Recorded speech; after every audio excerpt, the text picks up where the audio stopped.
as we are in the 10 days of the Hijja, there are certain things, some of the scholars, they say that Hajj is a complete emulation of what will happen on Judgment Day. Everything that will happen on Judgment Day, most of it we see in Hajj. So we come to Mecca, we don't wear many clothes. It's almost as if we are unclothed, because everybody is wearing the same thing and they're not wearing much under what they are wearing. They cannot wear things that makes them fancy, so jewelry, even a special watch that distinguishes that you have a certain amount of money, you should not be wearing it. You should not put perfume. You have to leave your nails as they are. All of these things where you rid yourself of anything that is the sign of the world, khalas, we're in the akhirah now. All of the zina that was given as a form of worship is gone. You're in this land and everyone is the same. We go back and forth in Safa and Marwa, we do the sa'i. On Judgment Day, people will go back and forth, they will look for anything to save them on Judgment Day. Etc, etc. All of these little signs here and there in Hajj are more or less the same that we will see on Judgment Day. But especially what I want to talk about today is our relationship with the shaitan. In Hajj, people stand before that structure and they throw pebbles at it as a sign of protest that they are against the shaitan. We've taken an oath that we are against you. Stay away from us. Of course, it is sunnah. We do the same thing that Adam and Hawa did after they came to earth, where they tried to throw pebbles at the shaitan. It is sunnah, but it's also an emulation of, on that day, we are ridding ourselves from him before he rids himself of us on Judgment Day. And so the verse that I wanted to focus on, is very meaningful. In Surah Ibrahim, ayah 22, Allah subhanahu wa ta'ala, He says, and I pasted it in the chat box in case you want to read it and read the translation. وَقَالَ الشَّيْطَانُ لَمَّا قُضِيَ الْأَمْرُ إِنَّ اللَّهَ وَعَدَكُمْ وَعْدُ الْحَقِّ وَوَعَدْتُكُمْ فَأَخْلَفْتُكُمْ وَمَا كَانَ لِي عَلَيْكُمْ مِنْ سُلْطَانٍ إِلَّا أَنْ دَعَوْتُكُمْ فَاسْتَجَبْتُمْ لِي فَلَا تَلُومُونِي وَلُومُوا أَنفُسَكُمْ مَا أَنَا بِمُصْرِخِكُمْ وَمَا أَنْتُمْ بِمُصْرِخِيَّ إِنِّي كَفَرْتُ بِمَا أَشْرَكْتُمُونِ مِنْ قَبْلُ إِنَّ الظَّالِمِينَ لَهُمْ عَذَابٌ أَلِيمٌ. Allah subhanahu wa ta'ala, He says, and Shaitan on that day will say, when the matter has been concluded, those who are going to hell are going to hell, those who are going to heaven, and people are going to start blaming him. He will tell them, he will stand on a high platform, this is in the Tafsir, he will stand on a high platform, everyone will be able to see him. And basically, it's not that he has the last laugh, because he's going to hell anyway. But it's sort of a last laugh with us, that he was able to trick us. But he will say, Allah promised you the promise of truth, and I promised you, but I failed you, and I never did have any authority over you except that I called you, da'awtukum. But I'm going to focus on this word da'awtukum in a minute. I called you and you responded. So do not blame me, but blame yourselves. I cannot come to your aid, nor can you come to my aid. I have indeed denied you earlier association of me with Allah. Indeed, for the unjust is a painful punishment. There's a difference of opinion of who says those who are oppressful deserve a horrible punishment. It could be the angels, it could be Allah. I have to check back on that. However, what's more important here is He says, I invited you, da'awtukum, and Allah invited you. Because da'wah in Arabic, which comes from dua, can mean a lot of things. It can mean when somebody calls on you for help. It can mean when they call on you for to have a chat, to speak to you, to complain to you, to ask for something. And it can also mean an invitation, that I have something I want to invite you to, and so I'm sending you. In Arabic, when you say I sent an invitation, you say arsaltu da'wah. I sent an invitation to a person. And here the scholars, they say that Shaitan is very clever in how he makes things beautiful for people. Yani when he wants to make something beautiful for you, whatever it may be, any kind of sin, listening to things you shouldn't listen to. You say, but everybody listens to it. Look, it soothes the heart. It's so nice. It has a nice beat to it, this and that. And then before you know it, you listen so much, you've forgotten the Quran. You've forgotten listening to knowledge. You waste all your time instead of these beautiful ears that you have, this gift of airwaves moving, the micro or micron vibrations, your ears picking them up and distinguishing between the voice of a person and this person and that person and a beat and a piece of information and different tones, you're using them to listen to silly beats that bring about nothing but depression in the end. And this has been proven that different types of beats, for example, some of them lead to depression, some of them lead to anger, etc. And you'll see athletes, depending on the type of sport that they play, they listen to different types of music to put them in the correct mood. And then they get depressed after they've become number one champion in the world. Anything he wants to call you towards, he will find a way to make it beautified for you. Talking to the opposite gender, making money out of haram sources, out of even grey sources. It's not really haram, it's not really halal, it's somewhere in the middle. He will make it beautified for you. Even if you know that it's haram in the beginning, and you know that this is the only thing you can do. So for example, you're working in a supermarket, it's not the best place you can work in, because you cannot control what you work on. It's the only job you could find, or else you'll be in the street. With time, he still works on you. He calls to you in time. He's very patient. And he will send one invitation after the other, after a friend request after the other, after the other, after the other. You block him once, he will send again. You spam him once, he'll send you through a different email. You find a different way to reach you, etc. And he beautifies things. And Allah also has beautified everything He has asked us to do. Anything Allah has asked us to do of obedience or to stay away from something, it is beautiful. It may not respond to our desires, because we're part animal. So part animal, this part animal in us wants the short, the temporary, the quick, the things that we can get right now without responsibility, without any accountability, without any effort. Take it now, take it. If it's in my possession, I have power over it. This is the animal part. And one of the scholars said that if you look at all of Sharia, every single thing in Sharia is sent specifically to make the human being never act like an animal. And if you look at anything Allah has sent in Sharia, it's specifically there for a human being not to be like an animal. And if you look in the animal kingdom, you will usually find whatever the human being does void of iman, a certain type of animal does it. Dogs, they will never, the female and the children never eat, the puppies never eat, except when the alpha male eats. And he has to eat to his full. Even if he finishes the whole plate and they have nothing to eat, doesn't matter. He has to eat to his full. He will not allow them to eat. We don't have this in Islam. If you eat, your family, your wife and your kids have to eat from the same thing you eat from. You have to share with them. If you're going to eat less quality but everyone eats, that's what you have to do. With the mahr, penguins will not marry except from the penguin that brings her the most beautiful pebble. We don't have this. A mahr is something that is symbolic. You as a male, you give the best you can give, but you as a female, you choose the person based on the quality, not based on the pebble that they give. It's a completely different way of seeing. You're not a penguin. You're a human being. You're a Muslim.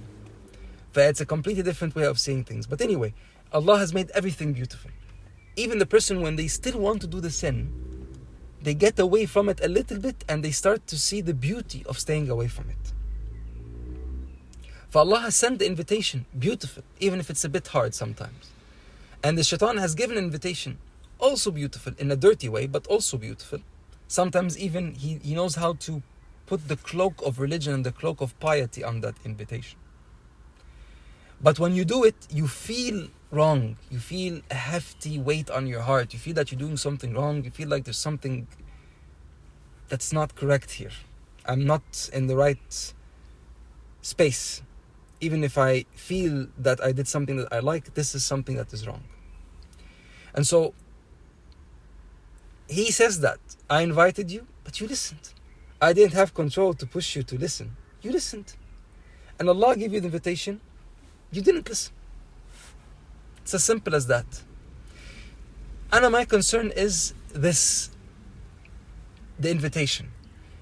I noticed throughout the whole year, when I do something wrong, I can see with my own eyes, wallahi, I can see with my own eyes the things that shaitan is making beautified in my eyes so that I can reach to do the sin or the sayyi'ah or the khati'ah. I can see it again, and I see it.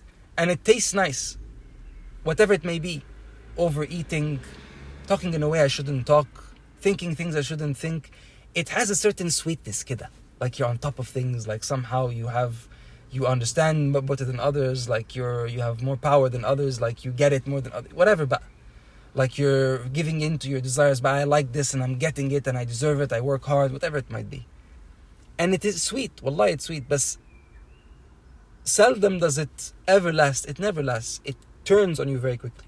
And also with Allah, the invitation of things, listen to the right things, do the right things, mingle with the right people, have the right actions, think the right way, hold on to the right adhkar, don't come up with your own adhkar. If you're trying to do a single worship and you're not able to do it, and shaitan is constantly breaking you and telling you, see, you're not worth this. Allah doesn't want you in His majesty. That's why He's not helping you this place of worship. Say astaghfirullah, forget about shaitan. Keep on doing istighfar. Thank Allah that He is accepting from you the deed and He gave you the hasanat for the deed, despite that you weren't able to do it. And keep on asking Him to help you do it. Maybe if you do it now, it will be too much for you. He has a hikmah, but He's still accepting it from you. He'll give you the hasanat even if you still aren't able to do it. This invitation from Allah is always sweet. Sometimes it's hefty. It requires a space of mind. It requires a person to empty his mind, to stay away from people, to have khulwa. And that's why we have Qiyam al-Layl. Qiyam al-Layl, or praying by the night, always gives you this alone time where you're able to revise things and think about things properly and revise things and revisit your intentions and revisit the things that you are thinking. Is this right, the way you think? I always want to pray only and do dua only in just before Fajr or during Fajr. Is this right? Or you're supposed to do it throughout the whole day. So you feel like you have this pressure, or else Allah will never answer your prayers. Allah answers prayers all the time, per the hadith. Yeah. Answers prayer between the adhan, the iqama, after the prayer, in sajda. The closest a servant is to his Lord is during sajda, the hadith of the Prophet ﷺ.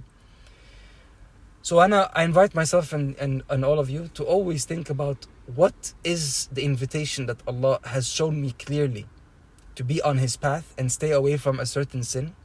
Because Allah even makes staying away from sins beautiful through an invitation He has given. Yani if you don't want to do something wrong with the opposite sex, khalas, find a good person that you can start investing time and emotions in a halal way.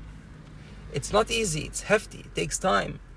But even in that lonely process, you will start to develop a relationship with Allah that's so rich that even when you find that person, they do not take a space of your heart larger than they should. Sometimes if Allah sends you the thing right away, it takes so much space in your heart. If that person goes for whatever reason, they pass away, something happens, you start to question Allah, the very being, the very entity, the very person, the very Lord that gave you that person in the first place. I invite myself and all of you to look at the invitations that Allah has given us towards His obedience and towards staying away from sin, and to contrast that with the invitations that shaitan always sends our way, to stay away from obedience and to go directly to sin, even if it's in the costume of obedience. And remember, and I end with this, shaitan, he said to Sayyidina Adam and to Hawa, ما نهاكما ربكما عن هذه الشجرة إلا أن تكون ملكين. In another قراءة ملكين أو تكون من الخالدين. He told them, your Lord does not want you to eat from this tree only for one of the three reasons, or both of them, or two of them, or all three. He doesn't want you to be two kings. If you eat from this tree, you become extremely wealthy and you have all the health in the world. He doesn't want you to be kings that are healthy and have all this wealth, material. Or He doesn't want you to be malakain. So malikain is kings, or malakain. He doesn't want you to be two angels. If you eat from the tree, you become an angel. That's why. As Allah did not tell them if they eat from the tree what will happen. So He came out with a story. He said, if you eat from the tree, you become an angel. Allah does not want you to become an angel. Angels never make mistakes. Angels always worship Allah. They never get tired. They never sleep. They never eat. They never go to the bathroom. Allah doesn't want you to be an angel. So they got jealous. They wanted to be angels. Out of love for Allah, they wanted to become angels. So out of love for dunya, which is natural, they wanted to become kings. Out of love for Allah, they wanted to become angels. أو تكون من الخالدين. Or you become of those who are eternal. Whether in dunya or in akhirah, we always want eternity. Yani if somebody told you, you will live the rest of your life with enough health that you can still work, you can still study, and you will never die. No matter what happens, you will never die. No matter how many cars run you over, you will never die. But you will always have to work and make money, etc. Some people will actually take that off, by the way. Because they don't know what is, they might be Muslim, but they have never done anything for their akhirah, so they're not ready for the akhirah. They're ready for the dunya. They're content with the dunya. Some people don't even believe in the akhirah, so they're content with the dunya. And so they would rather live not rich and not wealthy and not filthy rich, just average person, minimum wage, but they live, they can at least see life and be something and never die. And those who know about the akhirah, anyone knows if you give someone 100 million years in the akhirah and then you tell them you're going to become nothing, they will tell you it's not good enough. If you give them the Firdaus al-A'la, the highest levels in Jannah, and you tell them, but by the way, after 100 million years you're going to pass away and you're going to be nothing, they will still be afraid. They will not be content because they know it's going to end. We are made, we are designed, Allah designed us for immortality. But He is so Kareem, He designed us for immortality, not here, there. But He told them He doesn't want you to be immortal. He doesn't want you to be an angel. He doesn't want you to have wealth. So out of wanting the material, they sinned. This is the pure sin, going to the sin. Out of wanting obedience, which is tricking you into thinking you're doing obedience, they sinned. And out of a basic innate nature that you want to be immortal, to realize your purpose, they also sinned. So sometimes you're realizing your purpose, you're doing what you should do in life, but you're doing it the wrong way, so you sin. So may Allah always give us, Ya Rabb, the tawfiq to always see the difference between the invitation of shaitan and the invitation of Allah, the da'wah of the shaitan and the da'wah of Allah. We ask Allah subhanahu wa ta'ala to give strength and to give nusra and to give victory to the resistance in Gaza and to our people in Gaza. We ask Allah to make them all of the shuhada. We ask Allah to make them all imaman for us, Ya Rabbil Alameen. We ask Allah to accept all of their patience in every single second they are alive as a reason for them to go into heaven without prior sabiqati hasab wal adab, without any punishment and without any reckoning. And we ask Allah to make us of the shuhada, and if He does not make us of the shuhada, to give us the manzila of the shuhada in our sleep. As the Prophet ﷺ said, whoever asks to be a martyr and he is not given the opportunity to become one, he gets the rank even if he sleeps in his bed. And we ask Allah to not make us of those who have forgotten them, but to make us of those who were first in row to be by their side. آمين آمين وصلى الله وسلم على سيدنا محمد وآله وصحبه وسلم أجمعين وآخر دعوانا الحمد لله رب العالمين. I'll see you tomorrow same time إن شاء الله. السلام عليكم ورحمة الله وبركاته.